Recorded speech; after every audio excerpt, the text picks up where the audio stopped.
Hi students, I am Naresh from Scholar Educational Services, Hyderabad.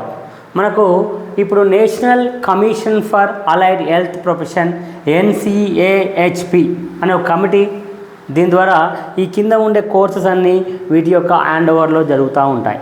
మనకు తెలుసు MBBS చేయాలంటే NMC national medical council as per guidelines of NMC we have to study the MBBS courses.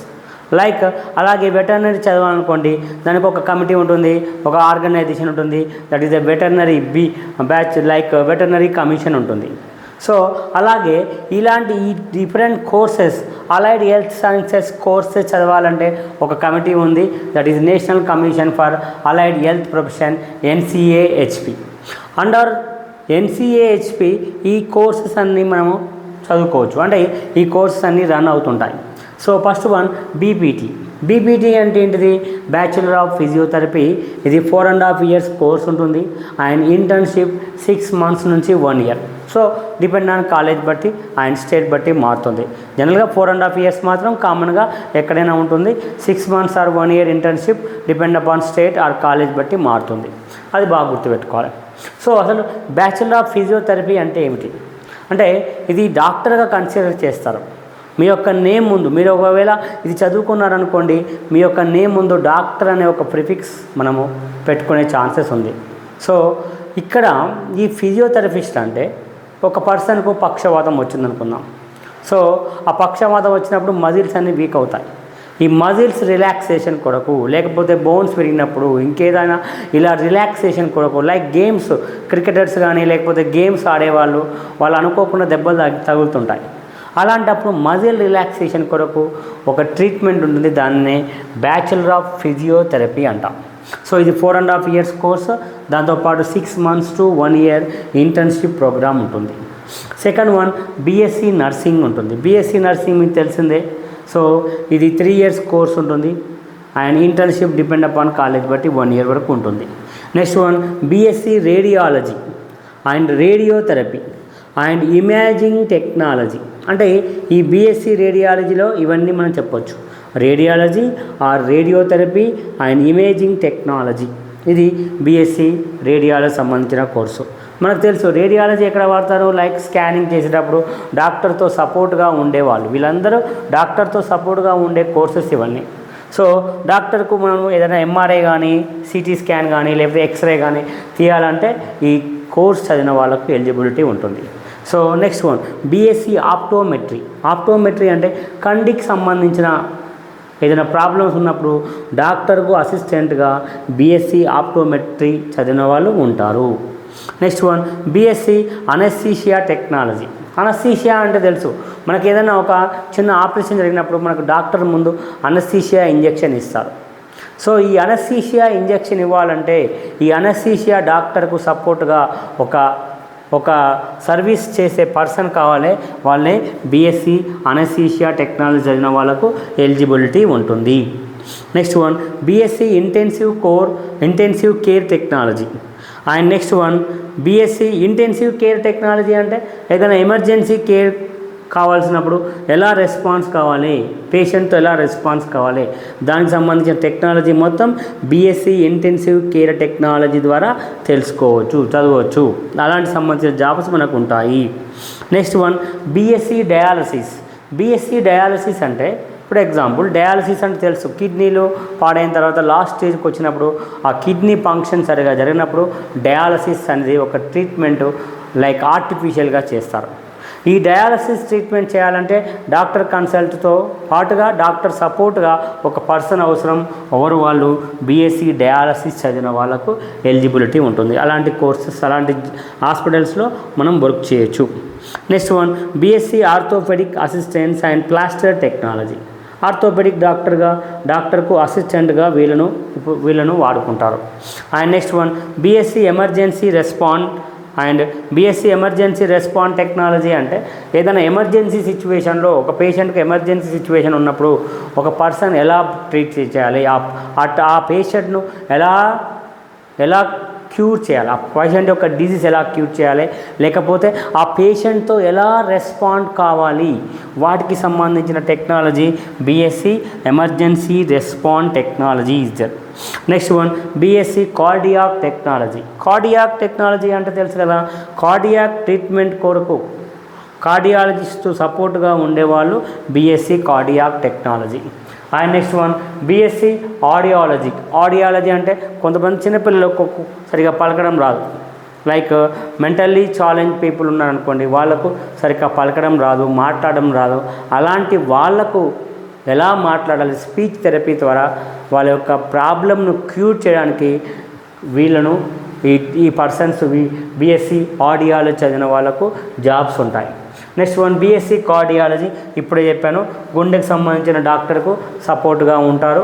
ఇక్కడ cardio vascular technology, దీన్నే cardiology అనొచ్చు, cardio vascular technology.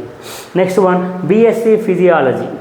Next one BSc renal dialysis technology, like dialysis లాంటిది ఇది కూడా. Next one BSc physician assistants, అంటే ఫిజిషియన్కు అసిస్టెంట్గా ఒక పర్సన్ కావాలి, వాళ్ళెవరు BSc physician assistants. Next one BMLT. BMLT అంటే bachelor of medical lab technology, అంటే లైక్ టెస్ట్లు, లైక్ బ్లడ్ టెస్ట్ కానీ యూరిన్ టెస్ట్ కానీ చేయాలంటే ఈ బిఎంఎల్టీ చదివిన వాళ్ళకు ఎలిజిబిలిటీ ఉంటుంది. Next one BSc accidental emergency care technology. And next one BSc occupational therapy technology and BSc Neuroscience Technology and BSc Operation Theatre Technology and last one BSc Clinical Record and Sciences. Clinical Record అంటే ఒక patient యొక్క record ఎలా చూసుకోవాలి, ఎలాగ store చేయాలి, వాటికి సంబంధించిన studies ఇక్కడ బీఎస్సీ క్లినికల్ రికార్డ్ టెక్నాలజీలో ఉంటుంది. ఇవన్నీ allied health sciences courses. So మరి వీటిలో జాయిన్ కావాలి అంటే ఎలా ప్రాసెస్ జరుగుతుంది దాని గురించి తెలుసుకుందాం. మన తెలంగాణలో అయితే దీనికి కౌన్సిలింగ్, యాక్చువల్గా తెలంగాణలో కావచ్చు లేకపోతే ఆంధ్రలో కావచ్చు, మనకు ఈ NCAHP వాళ్ళు ఒక నోటిఫికేషన్ రిలీజ్ చేస్తారు. ఈ నోటిఫికేషన్ ఎప్పుడు రిలీజ్ చేస్తారంటే జనరల్గా అయితే లాస్ట్ ఇయర్ సెప్టెంబర్లో రిలీజ్ చేస్తారు, 2025లో సెప్టెంబర్లో రిలీజ్ చేస్తారు. జనరల్గా NEET counselling or EAMCET counselling జరిగి కొన్ని రోజులు గడిచిన తర్వాత దీని యొక్క నోటిఫికేషన్ రిలీజ్ చేస్తారు. ఈ నోటిఫికేషన్ రిలీజ్ చేసినప్పుడు మనము ఇందులో ఈ కోర్సెస్లో ఎక్కడైనా జాయిన్ కావాలి అంటే ఈ నోటిఫికేషన్ రిలీజ్ అయిన తర్వాత మనము అప్లై చేసుకోవాలి. సో జనరల్గా ఓపెన్ కేటగిరీ వాళ్ళకు 2500 రూపీస్ రిజిస్ట్రేషన్ ఫీజు ఉంటుంది. కౌన్సిలింగ్లో పార్టిసిపేట్ చేయాలంటే మనము అప్లై చేసుకోవాలి, 2500 రూపీస్ రిజిస్ట్రేషన్ ఫీజు ఉంటుంది. అదే SC ST వాళ్ళకైతే 2000 rupees, almost 2000 rupees registration fee ఉంటుంది. సో ఇది తెలంగాణలో ఈ కౌన్సిలింగ్ ప్రాసెస్ను ఎవరు స్టార్ట్ చేస్తారు అంటే KNRUHS, Kaloji Narayana Rao health university వాళ్ళు కండక్ట్ చేస్తున్నారు. దాంతోపాటు అదే ఏపీలో అయితే YSRUHS, అదే దాన్ని రీసెంట్గా ఏమంటున్నారు NTR హెల్త్ యూనివర్సిటీ, దాన్ని అనొచ్చు. YSR అంటే YS Rajasekhara Reddy health university or NTR, దాన్నే పేరు మార్చారు NTR హెల్త్ యూనివర్సిటీ. ఈ విధంగా ఏపీ వాళ్ళు YSRHS వాళ్ళు దీని యొక్క కౌన్సిలింగ్ ప్రాసెస్ను రన్ చేస్తారు. అదే TSలో మాత్రం KNRUHS వాళ్ళు ఈ కౌన్సిలింగ్ ప్రాసెస్ను రన్ చేస్తారు. అసలు ఈ కౌన్సిలింగ్ ప్రాసెస్ ఎలా జరుగుతుంది, సో ఇది చదువుకుంటే మనకు ఎలాంటి ఫ్యూచర్ ఉంటుంది వాటి గురించి తెలుసుకుందాము. ఈ కౌన్సిలింగ్ ప్రాసెస్ ఎలా ఉంటుంది, చదువుకుంటే ఎలాంటి ఫ్యూచర్ ఉంటుంది వాటి గురించి తెలుసుకుందాం. సో ఇవన్నీ అప్లైడ్ హెల్త్ సైన్సెస్ కోర్సెస్. మళ్ళీ ఒకసారి చెప్తున్నా చూడండి, BPT బ్యాచులర్ ఆఫ్ ఫిజియోథెరపీ, ఇది 4.5 years course plus 6 months internship ఉంటుంది. ఒకవేళ BPT చేసిన తర్వాత హయ్యర్ స్టడీస్, వీటన్నిటిలో హయ్యర్ స్టడీస్ మాస్టర్ డిగ్రీ చేసుకోవచ్చు. అదేవిధంగా remaining BSc nursing, BSc radiology, BSc optometry, ఇవన్నీ కూడా అప్లైడ్ హెల్త్ సైన్సెస్ అంటారు. ఇవన్నిటి యొక్క డ్యూరేషన్ 3 years ఉంటుంది. అసలు దీని యొక్క కౌన్సిలింగ్ ప్రాసెస్ ఎలా జరుగుతుంది అది ఒకసారి తెలుసుకుందాం. సో కౌన్సిలింగ్ ప్రాసెస్ యాక్చువల్గా దీని యొక్క నోటిఫికేషన్ను మనకు రిలీజ్ అయిన తర్వాత మనం నోటిఫికేషన్ రిలీజ్ అయిన తర్వాత అప్లై చేసుకోవాలి. రిజిస్ట్రేషన్ ఫీజు ఉంటుంది. ఈ రిజిస్ట్రేషన్ ఫీజు కట్టి అప్లై చేసుకోవాలి. ఈ అప్లై చేసుకున్న తర్వాత వాళ్ళు మీ యొక్క 10th intermediate marks plus EAMCET marks base చేసుకొని కౌన్సిలింగ్ స్టార్ట్ చేస్తారు. So first of all counselling ప్రాసెస్లో ఫస్ట్ ప్రాసెస్ ఎలా ఉంటుందంటే రిజిస్ట్రేషన్ చేసుకోవాలి. ఏం చేయాలి? రిజిస్ట్రేషన్ చేసుకోవాలి. రిజిస్ట్రేషన్ చేసుకున్న తర్వాత మనకు వాళ్ళు ప్రొవిజనల్ మెరిట్ లిస్ట్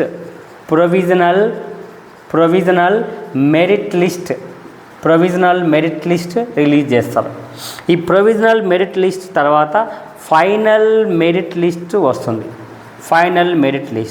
సో ఈ ఫైనల్ మెరిట్ లిస్ట్ తర్వాత నువ్వు వెబ్ ఆప్షన్స్ పెట్టుకోవాలి. అంటే నీకు ఎక్కడ కావాలి, ఏ కోర్స్ కావాలి, ఎక్కడ జాయిన్ కావాలనుకుంటున్నావో ఆ వెబ్ ఆప్షన్స్ పెట్టుకోవాలి. ఈ వెబ్ ఆప్షన్స్ బట్టి వాళ్ళు నీ యొక్క మార్క్స్ బట్టి సీట్ అలాట్మెంట్ చేస్తారు. ఏ కాలేజెస్లో చేయాలి, ఎక్కడ వస్తుంది, వాటి యొక్క సీట్ అలాట్మెంట్ చేస్తారు. సీట్ అలాట్మెంట్ చేసిన తర్వాత సో మనం ఫీజు పే చేయాలి. ఫీ పే చేసిన తర్వాత సెల్ఫ్ రిపోర్టింగ్ ఫీ పే చేయాలి. అంటే కాలేజ్ ఫీజులో కొంత అమౌంట్ పే చేయమని చెప్తారు. సో సీట్ అలాట్మెంట్ తర్వాత ఫీ పే చేయాలి. అండ్ సెల్ఫ్ రిపోర్టింగ్ మనము అంటే మనం ఎక్కడైతే కాలేజీలో మనకు సెలెక్ట్ అయ్యామో అక్కడ మనము రిపోర్టింగ్ ఇవ్వాలి. రిపోర్టింగ్ అంటే మన యొక్క డాక్యుమెంట్స్ అన్నీ అంటే ఇంటర్మీడియట్ సర్టిఫికేట్స్ అవన్నీ తీసుకెళ్ళాలి. సో ఈ విధంగా ఒకవేళ ఇన్ కేస్ ఇక్కడ రాలేదనుకోండి మళ్ళీ కౌన్సిలింగ్ ఉంటుంది. సబ్సిక్వెంట్ ప్లాపీస్ మళ్ళీ కౌన్సిలింగ్ ఉంటుంది, మళ్ళీ వెళ్ళొచ్చు. ఈ విధంగా మామూలుగా ఫీజు ఎలా ఉంటుంది అంటే ఇది మనం ఎక్కడైనా ఎప్పుడు చేస్తామంటే ఇక్కడ సో ఫీజు అనేది 1.5 lakhs నుంచి. అదే గవర్నమెంట్లో సీట్ వచ్చిందనుకోండి ఆల్మోస్ట్ మనకు గవర్నమెంట్లో మనకు సీట్ వస్తే ఒక 30 నుంచి 50 lakhs 50,000 నుంచి గవర్నమెంట్ కాలేజీలో సీట్ వస్తే మనకు ఆల్మోస్ట్ 50,000 నుంచి 1 lakh వరకు ఫీజు ఉంటుంది. గుర్తుపెట్టుకోండి. ఇది పర్ ఇయర్కు 50,000 నుంచి 1 year వరకు అది 1 lakh వరకు ఫీజు ఉంటుంది. అదే ప్రైవేట్ కాలేజెస్లో అయితే డిపెండ్ ఆన్ కాలేజ్ బట్టి 1.5 lakhs నుంచి 1.5 to 3 lakhs వరకు మన యొక్క ఫీజు ఉంటుంది. సో ఈ విధంగా ఉంటుంది, గుర్తుపెట్టుకోండి. ఒకవేళ మేనేజ్మెంట్ సీట్ అనుకోండి ఆల్మోస్ట్ ఒక 3 lakhs వరకు 2 lakhs నుంచి 3 lakhs వరకు మేనేజ్మెంట్ సీట్ ఉంటుంది.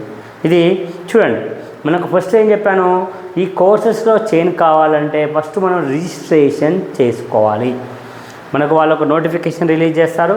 ఆల్మోస్ట్ ఇది నీట్ కౌన్సిలింగ్ జరిగిన ఒక 10-15 రోజుల తర్వాత లేకపోతే ఎంసెట్ కౌన్సిలింగ్ జరిగిన 10-15 రోజుల తర్వాత